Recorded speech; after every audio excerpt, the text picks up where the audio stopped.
शेर और सेना, आशा है कि आप लोग स्वस्थ होंगे, मस्त होंगे, आप लोगों की स्टडी अच्छे से चल रही होगी।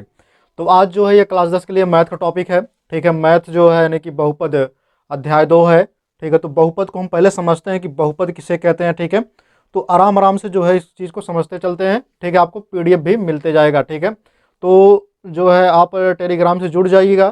ठीक है, smart study with Sonu sir नाम से टेलीग्राम का चैनल है। तो ठीक है, उसको मतलब आपको जो है डिस्क्रिप्शन में लिंक उसका मिलता जाएगा। ठीक है, तो आप जाकर के उसको टेलीग्राम पे सर्च करेंगे। ठीक है, उसके बाद आप उसको ज्वाइन करेंगे, वहाँ पे आपको PDF मिल जाएगी। ठीक है, तो देखते हैं जो यहाँ पे बहुपद के बारे में हम समझ लेते हैं। किसके बारे में? बहुपद के बारे में समझते हैं। ठीक है, कि बहुपद किसे कहते हैं पहले तो ये समझते हैं। तो आइए देखते हैं बहुपद क्या समझते हैं। बहुपद, बहुपद, बहु का पद मतलब ये होता है कि जिसमें एक से अधिक पद हो। बहु मतलब बहुत से, और पद मतलब पद हो, संख्या हो। ठीक है, अब क्या है इसमें, अब आप लिखेंगे क्या कि जिसमें एक से अधिक संख्या हो। यहां पे लिखेंगे आप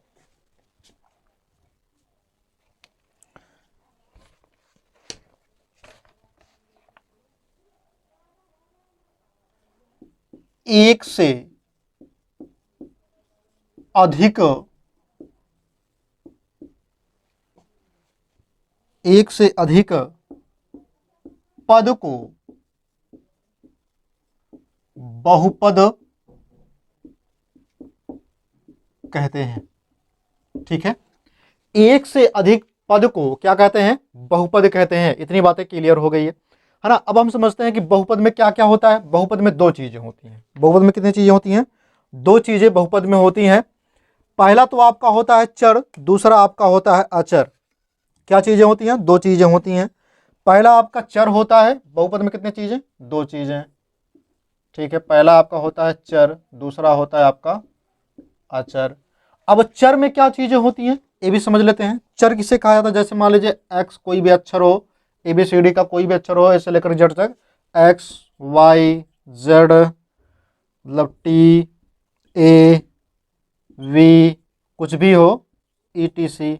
ठीक है, मतलब इत्यादि, ये तुम्हारे किस में आएंगे? चर में आएंगे। अब अचर में कौन आएगा? जैसे मान लीजिए कोई अंक हो 2, -3, 1/2, ठीक है, 4, 5, ये सब आपके क्या होंगे? अचर होंगे। ठीक है, ये इतनी बातें क्लियर हो गई। फिर समझते हैं बहुपद होने के लिए 3 नियम का जो होना आवश्यक है। कितने नियम का? 3 नियम का। बहुपद होने के लिए मतलब कोई भी संख्या अगर आपको ढूंढने में आता है कि इन संख्या मतलब इससे दिए रहेंगे निम्नलिखित में से बहुपद को छांटिए। ठीक है, तो बहुपद को आपको छांटना पड़ेगा कि बहुपद कौन से हैं। ठीक है, बहुविकल्पीय में पूछे जाते हैं। तो आपको जो है वो तीनों नियम याद करने पड़ेंगे। वो नियम है कैसे हैं इसको समझते हैं बहुपद के। ठीक है, कि पहला कहता है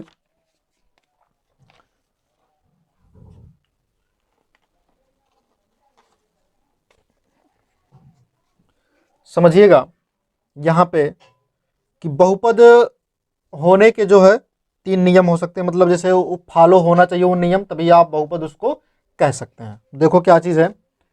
ऐसे ऐसे बीजीय व्यंजक, ऐसे बीजीय व्यंजक को हम बहुपद कहते हैं। मतलब एक ऐसा बीजीय व्यंजक हो उसको हम बहुपद कहते हैं। ठीक है, बीजीय व्यंजक क्या होता है अभी उसको बता दे रहे हैं। बीजीय व्यंजक क्या चीज होता है? बहुपद कहते हैं जिसमें ये तीनों, जिसमें ये तीनों जो है फॉलो हों। ठीक है, अब वो क्या क्या चीजें हैं इसको समझ लेते हैं। तो पहला जो चीज है, ठीक है, हम इस साइड लिखेंगे, है ना, उस चीज को। तो पहला कहता है यहां पे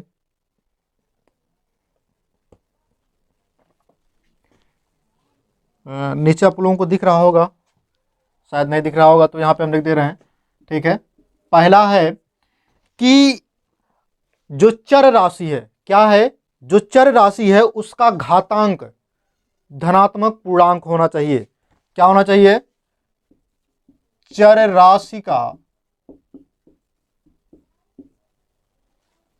राशि का घातांक एक पूर्णांक होना चाहिए। पहला नियम ये फॉलो किया, पहला नियम हो गया। दूसरा वाला क्या कहता है? कहता है पदों की संख्या निश्चित हो। पदों की संख्या क्या हो? निश्चित होनी चाहिए। पदों की संख्या निश्चित होनी चाहिए। पदों की संख्या क्या होनी चाहिए? निश्चित होनी चाहिए। उसके बाद है आपका तीसरा, कहता है कि प्रत्येक पद में, तीसरा वाला क्या है? प्रत्येक पद में चर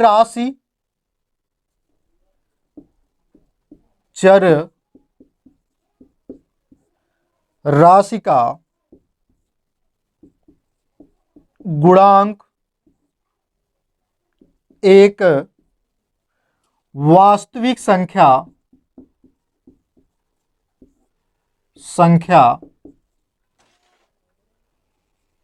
हो। क्या हो? प्रत्येक पद में जो चर राशि है उसका गुणांक एक वास्तविक संख्या होना चाहिए। मतलब जैसे मान लीजिए एक्स स्क्वायर करके हो, तो एग्जाम्पल के तौर पे इसको समझिएगा। जैसे हमें यहाँ पे हम दे रहे हैं उसको एग्जाम्पल में, है ना। तो एग्जाम्पल में देख लीजिएगा इसको। एग्जाम्पल में क्या चीज, जैसे मान लेते हैं कि आपको दिए हैं हम x square plus 2x² plus 7x, ठीक है। और फिर हमने दिया है एक्स स्क्वायर माइनस एक्स, ठीक है। अब इसमें आप बताइए इसमें बहुपद कौन है? समझिएगा क्या कहा है? चर राशि का घातांक एक पूर्णांक होना चाहिए। तो ये जो घात है, ठीक है, ये पूर्णांक में है कि नहीं, है ना। तो पूर्णांक में है।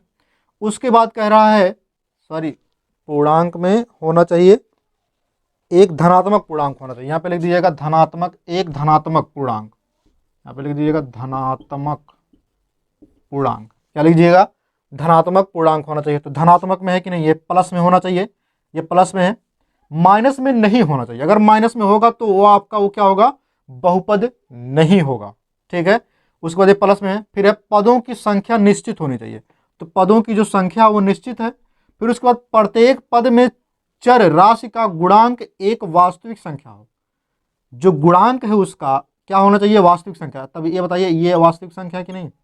आप जानते हैं कि वास्तविक संख्या ना, तो इसका क्या चीज होगा? ये आपका बहुपद होगा कि नहीं? ये आपका बहुपद होगा। लेकिन इसमें आप देख रहे हैं कि ये वास्तविक संख्या नहीं है, बटे में करके दिया है। तो यह वास्तविक संख्या होगा? नहीं होगा। ये भी बटे में आएगा। तो जब वास्तविक संख्या नहीं होगा तो यानी ये क्या होगा? ये बहुपद नहीं है, ठीक है। वास्तविक संख्या आप जानते ही हैं कि बटे में ना हो, तो ये क्या होगा तुम्हारा? वास्तविक संख्या। ये तुम्हारा वास्तविक संख्या नहीं है। अब जैसे मान लीजिए कह दिया जाए यहाँ पे कि √3, क्या कह दिया जाए? माइनस √3, ठीक है। और उसके बाद कह दिया जाए कि x-1, ये आपके बहुपद है कि नहीं है? तो भैया ये आपके काल्पनिक हैं। क्या है? काल्पनिक है, ठीक है। और ये भी आपका क्या है? बहुपद नहीं है।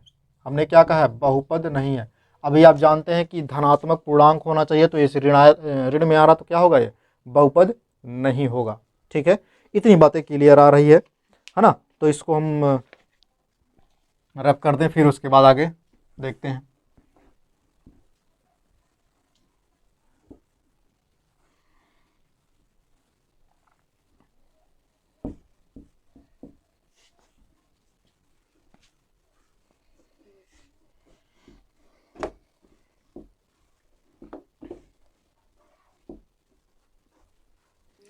ये रहा बहुपद के बारे में, है ना।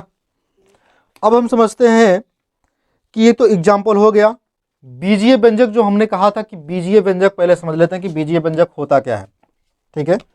तो बीजीय व्यंजक आप लिखिएगा, बीजीय व्यंजक। देखो भैया, ये सब चीजें जो है आपको पहले ही जानना है, नहीं तो आप जो है उस चीज को सॉल्व नहीं कर पाएंगे। ठीक है, तो बीजीय व्यंजक क्या होता है ये देखते हैं।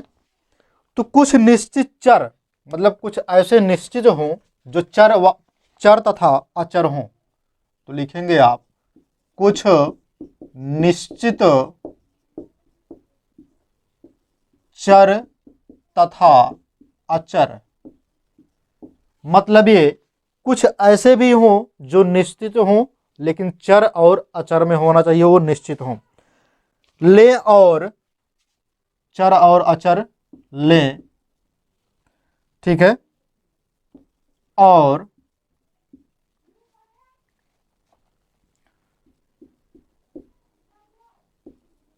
राशियों के योग, योग करें मतलब उसको जोड़ दें। अंतर भी हो सके, क्या होना चाहिए, अंतर भी और गुणा भी, ठीक है, गुणा भाग इत्यादि हो। ठीक है, इत्यादि को मिलाने से, इत्यादि को मिलाने से, इत्यादि को मिलाने से बना पद बहुपद कहलाता है। बना पद क्या कहलाता है, बहुपद कहलाता है। तो इतनी बातें आप लोगों को क्लियर हो रहा होगा। अब एग्जाम्पल के तौर पे हम देख लेते हैं, एग्जाम्पल में क्या क्या चीजें हो सकती हैं, है ना। तो एग्जाम्पल में देखिए, यहां पे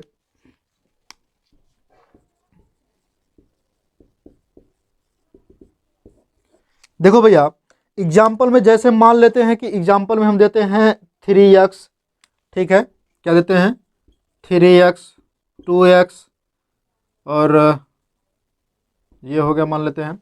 और मान लेते हैं आपको जो है मतलब और भी संख्या देते हैं, जैसे मान लीजिए 2x स्क्वायर प्लस 4y, ठीक है।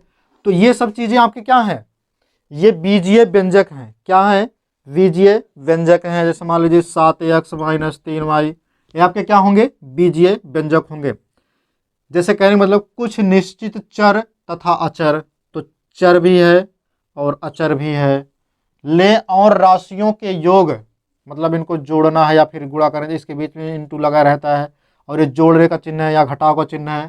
तो अंतर, गुणा, भाग इत्यादि को मिलाने से बना पद क्या कहलाता है।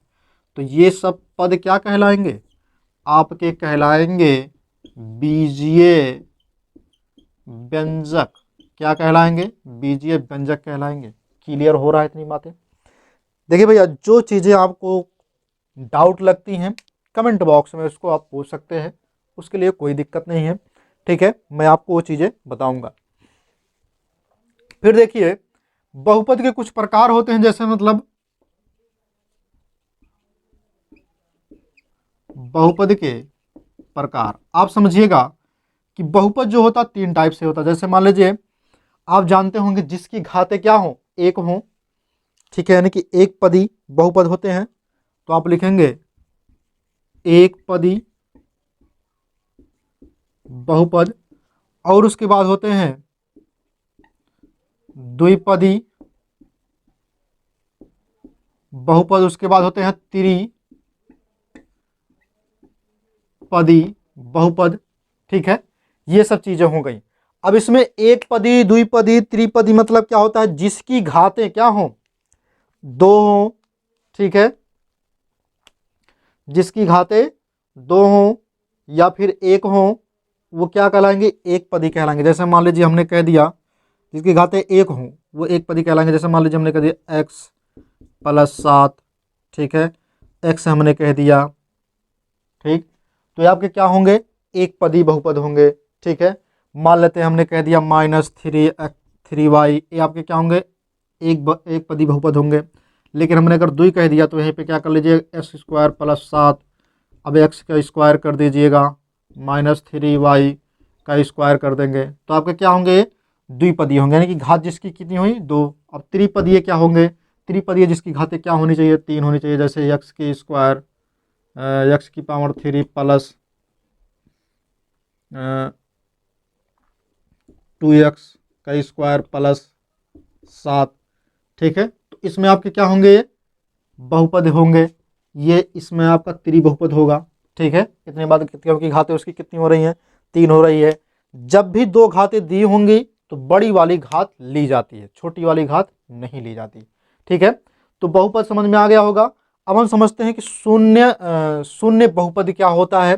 तो शून्य बहुपद वह होता है अगर हम चर और अचर की बात करें, किसकी बात करें, चर और अचर की बात करें, हम चर की घात शून्य हो तो उसे क्या कहेंगे, शून्य बहुपद कहेंगे।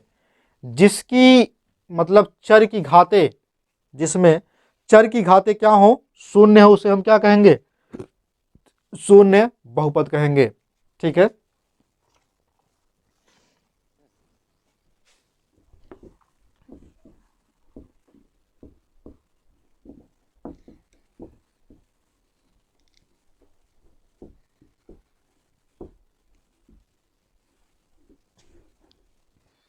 समझिए बात को। शून्य बहुपद, ठीक है, शून्य बहुपद। अब शून्य बहुपद क्या होता है इसको समझते हैं। जिसमें चर की घातें क्या हो, तो आप लिखेंगे क्या, अगर चर की घात शून्य हो तो उसे शून्य बहुपद कहते हैं। चर की घातें कितनी हो, शून्य हो, ठीक है, तो उसे क्या कहेंगे, शून्य बहुपद कहेंगे। जैसे मान लीजिए एग्जाम्पल के तौर पे अगर मैं आपको दे दूं यहाँ पे -7, 6, ठीक है, और एग्जाम्पल के तौर पे,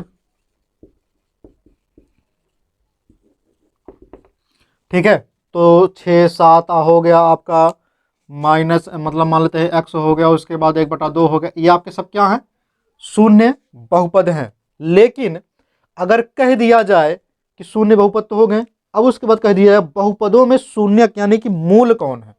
ठीक है, तो मूल के लिए क्या करना पड़ेगा आपको, तो आप लिखेंगे बहुपदों के शून्यक मूल। तो आप क्या लिखेंगे, बहुपदों के शून्यक यानी कि मूल, शून्यक को मूल बोला जाता है। ठीक है, शून्यक यानी कि मूल। अब शून्यक के मूल क्या होता है, जो घात होती है वही उसका क्या होता है, शून्यक होता है। तो आप क्या लिखेंगे, जो घात होती है वही उसकी शून्यक यानी मूल होती है। समझिएगा बात को। कहने का मतलब ये है कि जिसकी घात मतलब हो, जैसे मान लीजिए आप एक एग्जाम्पल के तौर पे देखिएगा, है ना, तो एग्जाम्पल के तौर पे जैसे मान लीजिए हमने क्या लिखा,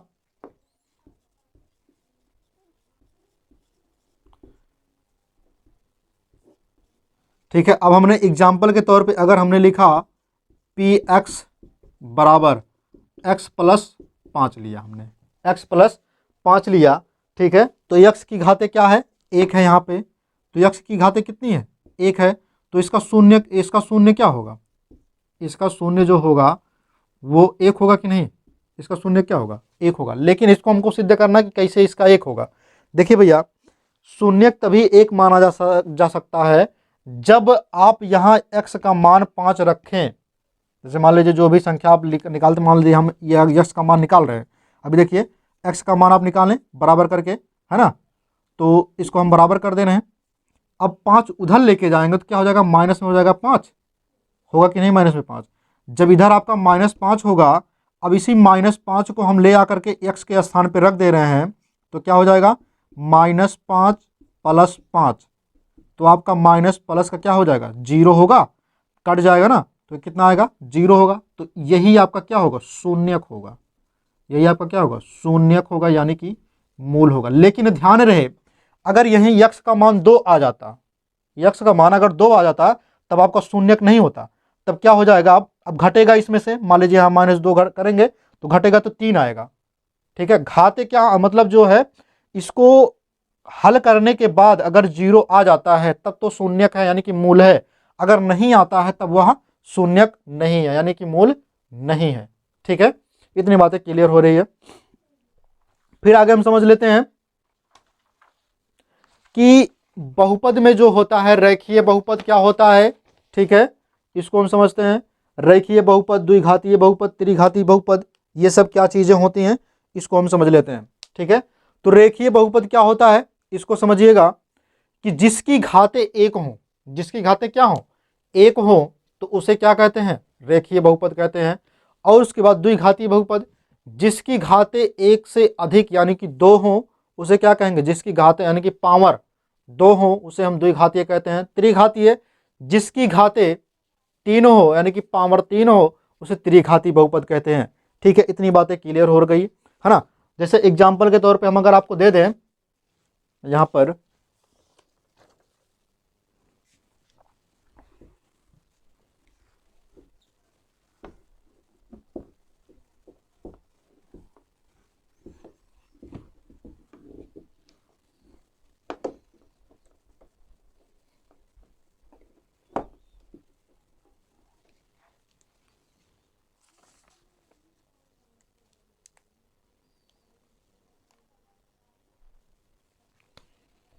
हो गया आपका रैखिक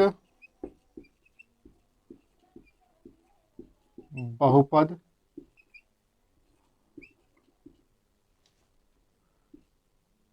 द्विघाती,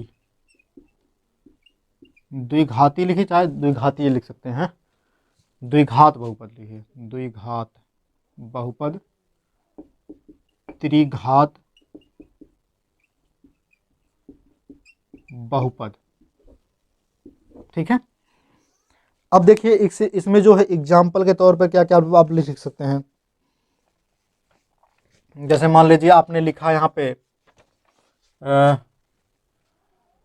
2x² - 3, ठीक है, y प्लस √2, उसके बाद x -2 की पावर 2/11, ये आपका होगा। द्विघातीय में क्या होगा 2x² + 3x -2/5 हो गया। उसके बाद आप y के घाते 2 -2 कर सकते हैं, ठीक है। अब फिर क्या कर सकते हैं 4z² + 1/7 कर सकते हैं।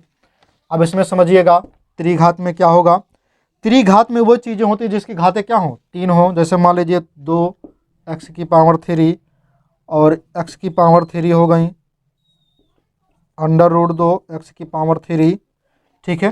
तो ये सब क्या है आपके त्रिघात बहुपद हैं, क्या है ये त्रिघात बहुपद हैं। त्रिघात बहुपद, द्विघात बहुपद और रेखीय घात।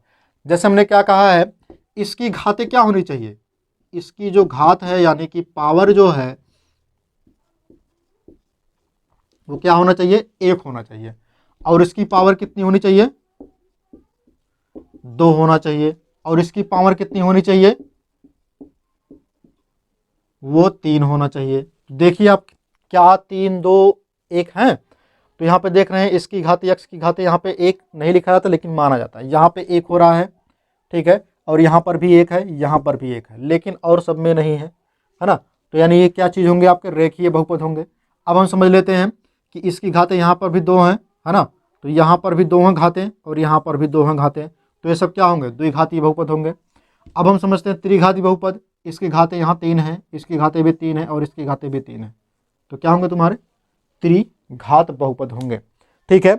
बाकी जो है आपको जो है ये बेसिक समझाना था, तो चैप्टर अध्याय स्टार्ट करने से पहले तो हमने इस चीज़ को समझा दिया है। बाकी अगले वीडियो में मिलेंगे जो है 2.1 लेकर के आएंगे प्रश्नावली, ठीक है। तब तक के लिए जय हिंद।